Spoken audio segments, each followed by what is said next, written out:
Hello everyone and welcome to Oriana Unlock. I am Oriana and on this channel we are going to be diving deep in order to unlock new knowledge on topics that truly matter. And you may wonder why today I'm wearing this shirt. Well, not only is Red Bull my favorite Formula 1 team, but it is because today we are going to be unlocking the world of high-speed cars, Formula teams, and of course engineering. Today I am honored to be joined by a guest who truly inspires me. She was the team manager for one of the most successful and important Formula student teams in the world at TU Delft. She entered at Red Bull and she is now the co-founder of a very interesting company called Inspira X, which helps young female drivers build their careers. So everyone, please join me in welcoming our very special guest for today, Renee Roozen. Renee, thank you so much for being here with us today. It is truly an honor to have you here on Oriana Unlock. Thank you so much for having me. Good to be here. Renee, the first question is about how did you develop this sort of passion for engineering and of course for Formula cars? So most people just see Formula 1 for the fun of it. What was that sort of light bulb moment that you had where you realized that you didn't just want to watch the race, but you actually wanted to be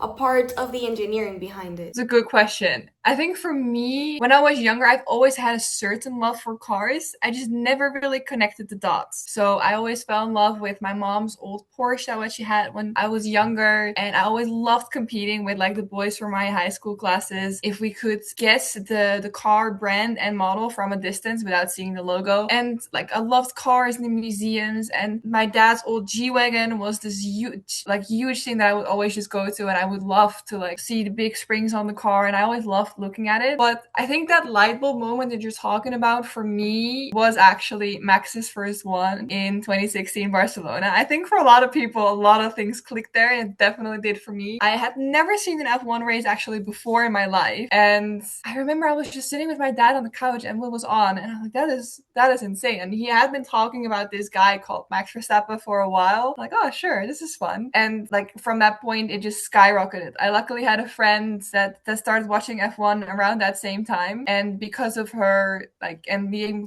able to talk with her, we just became biggest fans of Formula 1, and later because of that also engineering. So of course you just mentioned a deep love for engineering. What is one sort of technical detail or problem that you find the most fascinating to solve or to investigate in those high performance cars? Ooh, that's difficult. I think one of the most exciting points that I had was during the Red Bull internship, where the car went out for testing the weekend before the race, and there was a leak that we had with the oil system. And I remember leaving work on that Friday when it just kind of occurred, and I remember talking to my boss, like, do you need me to stay in? I can come in over the weekend.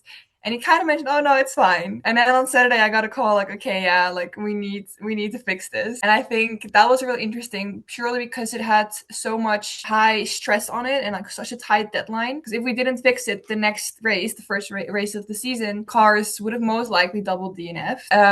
So that was really interesting. And I think that has come back in a lot of different aspects in my life later on, where I'm realizing that those high adrenaline moments of the point where you know like it has to be now or it's never. I kind of really like that. Like the high intensity, the adrenaline and the stress, like a little bit of healthy stress.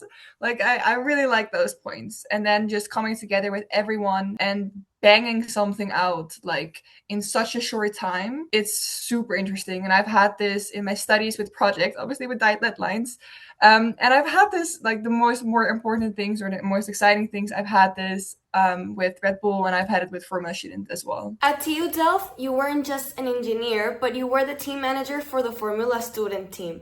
You were leading over 80 people. So what was the biggest challenge in keeping 80 brilliant minds moving in the same direction towards one single car? Oh, that was a challenge. Yeah, I can say that. I think the hardest point was after our very first race in the season. I think the team took quite a hit. So our very first race was in the Netherlands, and unfortunately the brake system of the car did not work properly. So we weren't able to pass our brake tests, which in the world of Formula Student means you're not allowed to race on track. And I remember looking around the team that day, and everyone was just so heartbroken because a lot of the people had worked a lot of nights and they hadn't seen the car perform on track yet. So this was the first moment all of those 80 people got to see their car and all their hard work perform, and they didn't. And that was really difficult. I think the difficult part there was some people kind of wanted to leave.